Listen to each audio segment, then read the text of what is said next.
Hola a todo el mundo.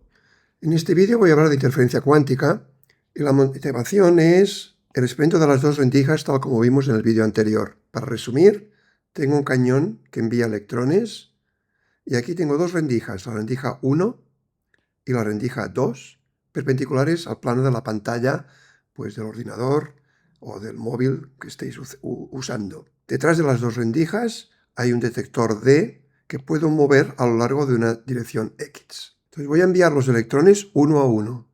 Hasta que no se hayan detectado el electrón en D, pues no voy a emitir el segundo. El resultado, cuando he hecho estadística, cuando he enviado muchos electrones y he ido contando, pues es esta figura claramente de interferencia. Hay sitios donde se reciben muchos más electrones que en otros sitios. Hay interferencia constructiva o destructiva. Si cierro la rendija 2, de tal forma que es un experimento de una rendija, la rendija número 1 en este caso, ¿de acuerdo? Entonces voy a obtener esta forma de esta distribución. Y si cierro 1 y dejo 2 abierta, pues es P2, tal como está en la figura, lo que recibo. Si ahora al experimento yo le añado una fuente de luz, de tal forma que me va a medir por qué rendija ha pasado el electrón. Si el electrón ha pasado por la 1, voy a ver un destello en esta parte de aquí. Y si ha pasado por 2, voy a ver un destello en esta parte de aquí. Voy a pensar que es un detector perfecto, que sin ambigüedad me dice, ¿de acuerdo? Yo mido si el electrón ha pasado por 1 o por 2. Bueno, pues hago el experimento como antes, con las dos rendijas abiertas, y lo que obtengo es, de hecho, la suma de P1 y P2, como si hubiera cerrado los dos, una de las dos rendijas, ¿de acuerdo? O sea que se ha borrado el patrón de interferencia. Bueno, pues ¿cómo poder explicar esto? Claro, voy a intentar encontrar una herramienta matemática que me describa esta situación, estos fenómenos. De hecho, voy a seguir a Galileo, que tiene una famosa frase que decía que el lenguaje del mundo, de la naturaleza, son las matemáticas. Entonces hay una herramienta matemática, que son los números complejos, que son capaces de describir interferencia, como vamos a ver a continuación. Aquí tengo un resumen de lo que vamos a necesitar de números complejos. Y si alguien ha estudiado pues esta maravillosa rama de las matemáticas, ya verá que es muy sencillo lo que se ha escrito aquí. No se ven ni teoremas de Cauchy, ni hojas de Riemann, ¿de acuerdo? Pero este resumen pues, va a servir para refrescarnos un poco pues, lo que sabemos básicamente de números complejos. Entonces, los números complejos, como sabemos, son los que permiten solucionar ecuaciones como esta de aquí, z² igual a menos 1. Esta ecuación no tiene una solución con números reales y entonces esta y otras similares, pues si quiero que tengan una solución, tengo que ampliar, por decirlo así, los números reales a los números complejos. Un número complejo consta de dos partes, una parte real, A, que es un número real, y una parte imaginaria, IB, que es el producto de B, que es un número real, por I, que es la raíz de menos 1. Muy a menudo voy a necesitar escribir el número complejo en forma polar, tal como está escrita aquí. Es el producto de ρ, que es un número real no negativo, por una fase elevado a I∝. Esta fase tiene esta expresión, coseno de phi más I seno de phi. Esto a veces se denomina fórmula de Euler. El complejo conjugado del número complejo es sencillamente cambiar el signo de la parte pues, compleja. Si está escrito en número polar, lo que tengo que hacer es cambiar el signo de phi, porque si cambio el signo de phi, ¿qué pasa? El coseno queda igual y el seno pues se convierte en menos seno. El módulo de un número complejo es algo que también va a aparecer a menudo y es la raíz cuadrada de z estrella z. Aquí está escrito z estrella, aquí está escrito z, y veo que esto es una suma por diferencia, de tal forma que los números, los términos cruzados se anulan. Pero cuidado que aquí hay un más, porque claro, hay un extra i multiplicando a un i, y esto me da un signo extra menos. El módulo del complejo escrito en forma polar es sencillamente ρ, y esto es debido a que la fase tiene un módulo igual a 1. ¿Por qué? Bueno, porque es la raíz cuadrada de coseno, aquí aparece al cuadrado, y la parte en seno también al cuadrado, sumadas, y esto evidentemente me da 1. Una propiedad que voy a utilizar es que el módulo de un producto de complejos es el producto de los módulos. Finalmente, a veces nos va a convenir combinar esta ecuación con la correspondiente ecuación para e elevado a menos i phi. E elevado a menos i phi, como he comentado, tiene un menos aquí. Por lo tanto, sumando y restando las dos identidades, pues puedo aislar el coseno, que me da esta forma, o el seno, que tiene esta forma de aquí. Bueno, he dicho que buscaba una herramienta que me diera interferencia, y efectivamente los números complejos lo pueden dar, y lo vamos a ver aquí, y es a través de la suma. Vamos a suponer un número complejo que es suma de 2, z1 más z2. Si los escribo en forma polar, están escritos aquí. Vamos a encontrar el módulo al cuadrado de z. El módulo al cuadrado, pues, es el complejo conjugado por el número, que aquí lo pongo como z1 más z2. Estos son un producto de dos términos por dos términos, me va a dar 4 términos. Dos de ellos son directamente los módulos de z1 y de z2. Y los otros dos términos, que los llamo términos de interferencia, ya se ve por dónde voy, pues si hago servir la forma polar, pues me factoriza z1 y z2, y aquí veo que me queda como una suma de dos fases que tienen el ángulo uno igual a menos el ángulo del otro. Es decir, que esto va a ser un coseno. Efectivamente, el módulo de z al cuadrado me da esta expresión de aquí, donde este coseno, claro, va desde más 1, con lo cual tendría yo una interferencia constructiva, y puede, dependiendo del ángulo, pues en este caso diferencia de ángulos, φ2 menos φ1, puede llegar a menos 1, con lo cual sería una interferencia destructiva. Bueno, y aquí voy a hacer un poco de spoiler, porque todo el mundo que ha mirado algo de mecánica cuántica, que es una rama apasionante, y aunque seamos muy jóvenes y tengamos poca formación en física y matemáticas, pues todos hemos intentado ver algún vídeo o leer algún libro sobre mecánica cuántica, y aparece la función de onda. Bueno, pues aquí hago un poco de spoiler y digo que la función de onda toma valores complejos. Y es en ese sentido que una función, cuando la pongo como suma de 2 y hago al cuadrado, pues voy a tener interferencia. Cuando hago estas cosas de sumar con funciones de onda, se utiliza la palabra superposición. Podemos decir superposición cuántica. Bueno, estoy haciendo de spoiler, pero que quede claro que voy a dedicar pues mucho tiempo a explicar lo que es la función de onda desde el punto de vista matemático realmente riguroso, y luego aplicaciones diversas de la función de onda. Es decir, no es que ahora yo la ponga aquí y ya está, ya sabemos lo que es una función de onda. No, pero porque como digo, pues sabemos que existe la función de onda que da números complejos, pues para ligar lo que hace la función de onda con esta virtud que tienen los números complejos, que son capaces de describir la interferencia. Bueno, ahora aquí vamos a hacer servir una notación. Es la primera vez que en este curso pues la introduzco, la notación de Dirac. Volveré a ella, la voy a definir con más rigor que lo que estoy haciendo aquí, pero la tengo que introducir aquí y además advertir que esta notación la vamos a utilizar muchísimo. Casi todas las fórmulas que vamos a utilizar usan esta notación de Dirac. Entonces, de entrada, vamos a pensar que tengo un sistema en un estado, A, es la condición en que está el sistema, y que va a pasar a B. Entonces voy a definir un objeto que está escrito de esta forma aquí. A está a la derecha y B está a la izquierda. Está con estos corchetes pues que tienen esta forma de aquí, ¿de acuerdo? Y una raya en medio. A esto le voy a llamar amplitud de probabilidad. Y dentro de poco iremos viendo pues cómo se calcula y qué significa. Y además es un número complejo. La probabilidad va a ser el módulo al cuadrado de este número de aquí. Entonces, una cosa que vamos a hacer, es una especie de regla que doy aquí ahora, una regla cuántica, es que cuando yo vaya de A a B pasando por un estado intermedio, si yo sé que ha pasado por un estado intermedio, pues la amplitud de probabilidad se convierte en este producto de dos números complejos. Fijaos bien, tiene una cierta lógica. Veo aquí a la derecha A que pasa a C. ¿De acuerdo? Este es este primer proceso.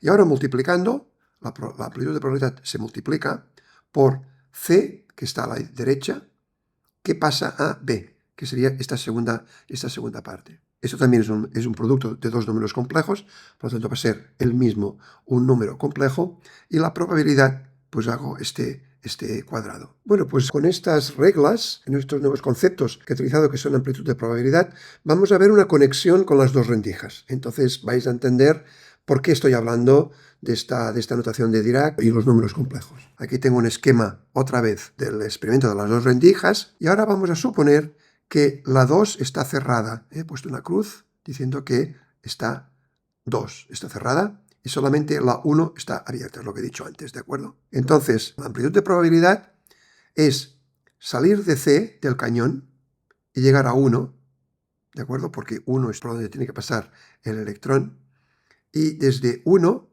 a la posición del detector, que como está en X, y va a depender de la posición de X, lo simbolizo por X.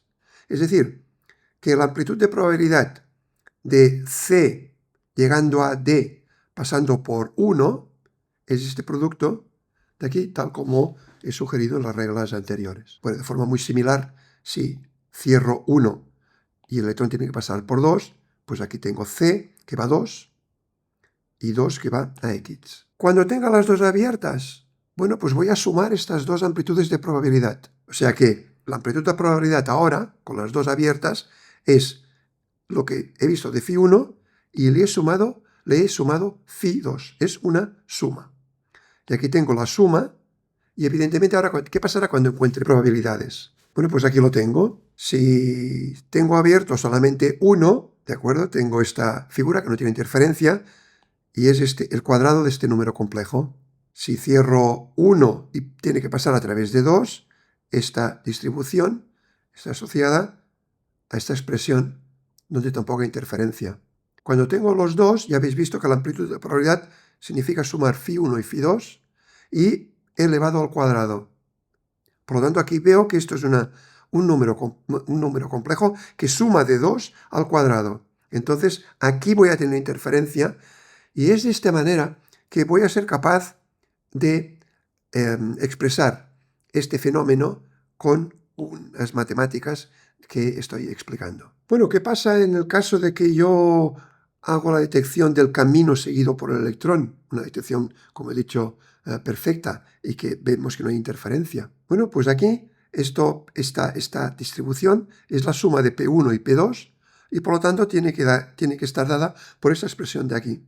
Bueno, pues estoy empezando a obtener resultados que me permiten describir el experimento. Y esto es tan importante que yo le llamo la regla de oro de la mecánica cuántica. Cuando en el caso este de las dos rendijas no hay una detección del camino, pues la probabilidad es la suma de estos dos números complejos módulo al cuadrado. Y entonces de esta manera obtengo interferencia. Si por contra yo he detectado el camino de una manera, como digo, sin ningún tipo de ambigüedad, pues la probabilidad es el módulo al cuadrado de una amplitud más el módulo al cuadrado de otra amplitud, con la cual cosa no hay interferencia.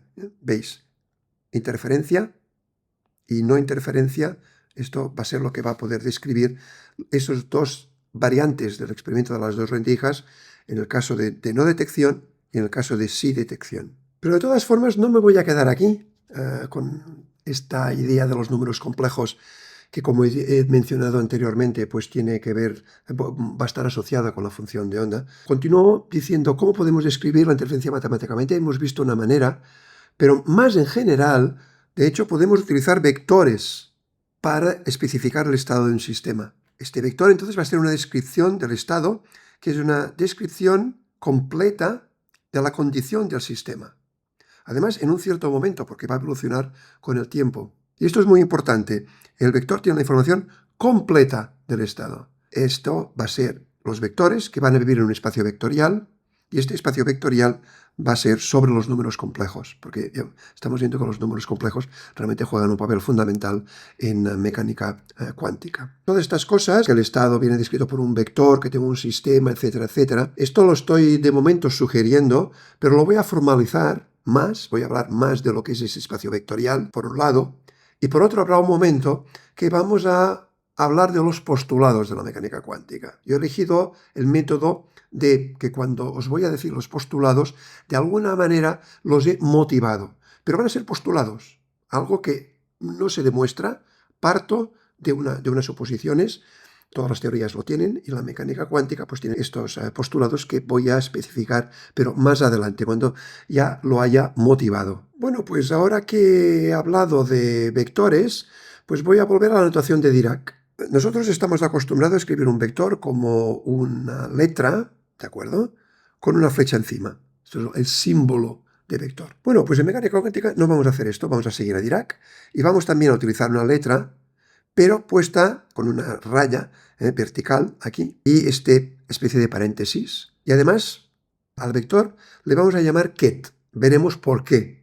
Ahora parece algo totalmente arbitrario. El producto escalar, que va a jugar un papel fundamental en mecánica cuántica, también juega pues, en el espacio vectorial, por ejemplo, euclidio, donde tengo estos vectores, pues cuando tengo dos vectores puedo formar lo que se llama un producto escalar. Y estamos acostumbrados a que sea un número real. Pero el producto escalar de dos vectores en mecánica cuántica los vamos a simbolizar de esta manera. Este símbolo ya ha aparecido antes, ¿de acuerdo? O sea que estamos ligando aquella amplitud de probabilidad con un producto escalar y así tiene que ser. Y este producto escalar entonces de dos vectores es un número complejo. Y que sea complejo es crucial. O sea, no puedo decir, bueno, vamos a probar real. No, tiene que ser complejo. Ya he dicho que voy a hacer matemáticas mucho más formales con todos estos temas y veremos cómo, pues, entre un vector, que es como este de aquí, y algo que se parece a un vector, pero que en la notación nuestra tiene la línea vertical a la derecha y este paréntesis raro a la izquierda, pues a esto lo voy a llamar un bra, ¿de acuerdo? De la misma manera que esto lo he llamado un ket. Y en física, como he dicho antes, pues para pasar de I a F voy a utilizar esta amplitud de probabilidad. Otra vez notad que la I está a la derecha.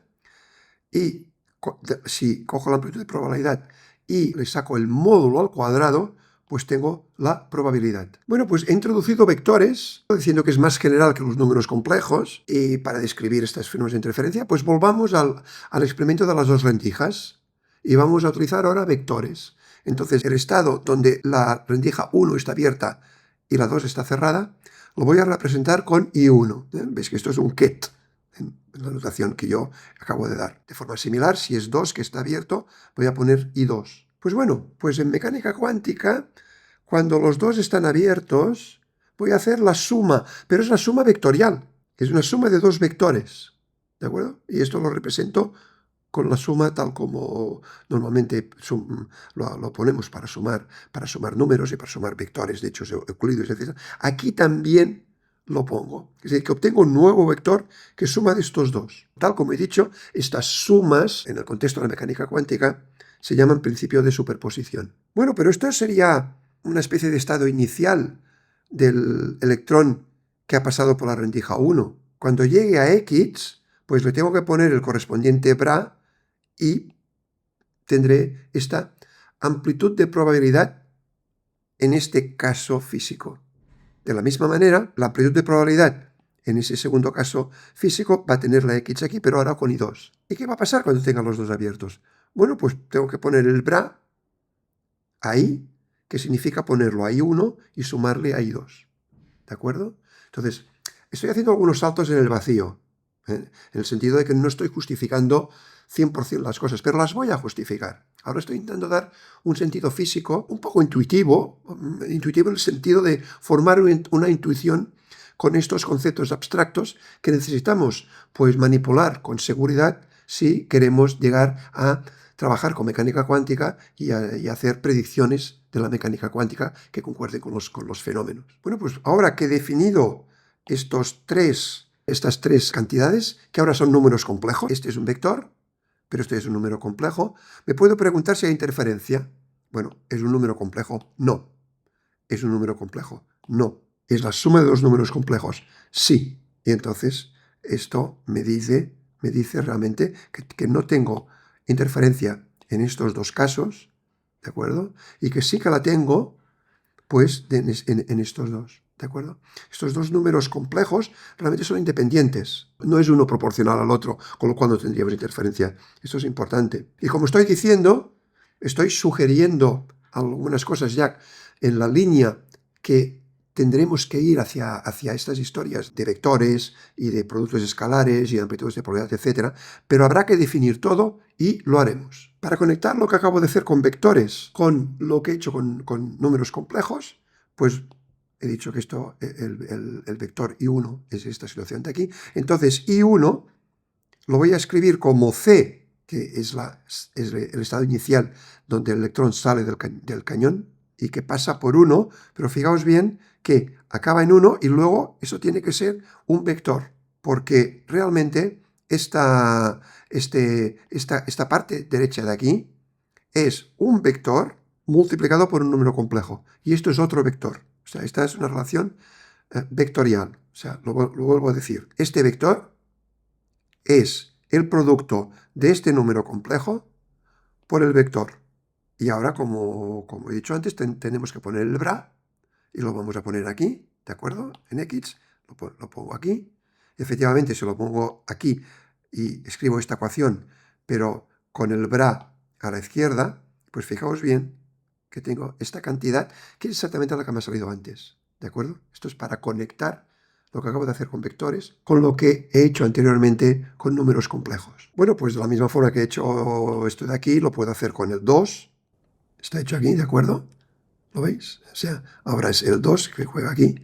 Y, finalmente, cuando es la suma, pues cuando le ponga el bra aquí y obtenga este número complejo aquí a la izquierda, pues obtendré que es suma de dos números complejos de C yendo a X, pasando por 2 aquí y pasando por 1. Esto es la suma, de tal forma que cuando haga el módulo al cuadrado de este número complejo, obtendré la interferencia. Bueno, hace poco me he hecho lo siguiente, ya tenía unos resultados como positivos, ¿no? Como ya que funcionaban con números complejos, y he dicho, vamos a hacer una cosa más general. Sí, efectivamente. Porque con esta forma más general, pues puedo yo ir a dos formulaciones o representaciones alternativas equivalentes. Una son los números complejos, que de hecho finalmente son las funciones de onda, ¿de acuerdo? O sea que con los vectores puedo realmente representarlos como funciones de onda, pero también los puedo representar como matrices. Y esto quizás os suena, es lo que se a veces llama mecánica cuántica matricial. Y nosotros cuando lleguemos a la descripción de estas representaciones, esta es la palabra que voy a utilizar, pues hablaré más de esta formulación. Y luego me avanzo muchísimo dentro de bastantes vídeos donde ya tengamos los postulados hechos, las aplicaciones, etcétera, etcétera. Vamos a estudiar el oscilador armónico con funciones de onda y con matrices, viendo la equivalencia entre las dos representaciones en un caso concreto. Pero en general lo son. Y aquí lo que tengo que hacer, es obligatorio para un profesor de mecánica cuántica, insistir en esta esencialidad de los números complejos, ¿de acuerdo? No puedo prescindir de ellos. Aquí lo hemos empezado a ver, pero veremos cuando estudiemos el spin, dentro de unos cuantos vídeos, vamos a ver que cuando represente pues, los estados para describir el spin, vamos a ver allí realmente cómo los números complejos son fundamentales. Sin los números complejos no puedo hacer la descripción, ¿de acuerdo? Tan sencillo como esto. Y más tarde, cuando lleguemos a la ecuación de Schrödinger, que va a ser muy interesante, evidentemente, que me da la evolución temporal, vamos a ver allí también cómo los números complejos están realmente dentro del corazón de la mecánica cuántica. Bueno, si tuviera que resumir las cosas que he dicho en este vídeo, si habéis llegado aquí, enhorabuena, porque habéis visto que realmente hay mucha historia, pues si lo tuviera que resumir, pues diría que los vectores pueden escribir interferencia gracias a lo que le llamamos en mecánica cuántica superposición, que es una suma. En general, el principio de superposición quiere decir que si yo tengo pues estados dados por K, ¿de acuerdo? Pues estos los puedo combinar con números complejos, aquí Z sub K, y construir un nuevo estado, ¿de acuerdo? Esto es un estado perfectamente factible, como lo son todos los de K. Entonces, cuando yo hago un experimento, si mido por qué K se ha realizado en el experimento, entonces el módulo al cuadrado está en los términos dentro de la suma y no hay interferencia, ¿de acuerdo? Esto cuando yo mido el camino que en el experimento, pues el objeto que sea, puede ser un electrón, pero puede ser otra partícula, pues que también sujeta al mundo cuántico, pues tendrá este fenómeno de no interferencia. En cambio, cuando no detecto el camino, que todos los K son posibles, pero yo no he medido por cuál es el K escogido en este experimento, entonces el cuadrado, el módulo al cuadrado, abarca la suma, como veis aquí, y esto me da la interferencia. Bueno, pues el experimento de las dos rendijas, que expliqué en el vídeo anterior, pues me lleva a muchas conclusiones ya, nos da muchas pistas sobre cómo funciona la mecánica cuántica, y ahora me queda en el próximo vídeo hablar de otro experimento maravilloso, que es el experimento de Stern-Gerlach, que también me dará muchísimas pistas, y con los dos experimentos realmente habré avanzado, pues yo pienso que mucho, pues ya para poder avanzar en las matemáticas de la mecánica cuántica y en los postulados y aplicaciones de la mecánica cuántica. Y con esto espero que el vídeo os haya gustado y os digo hasta pronto.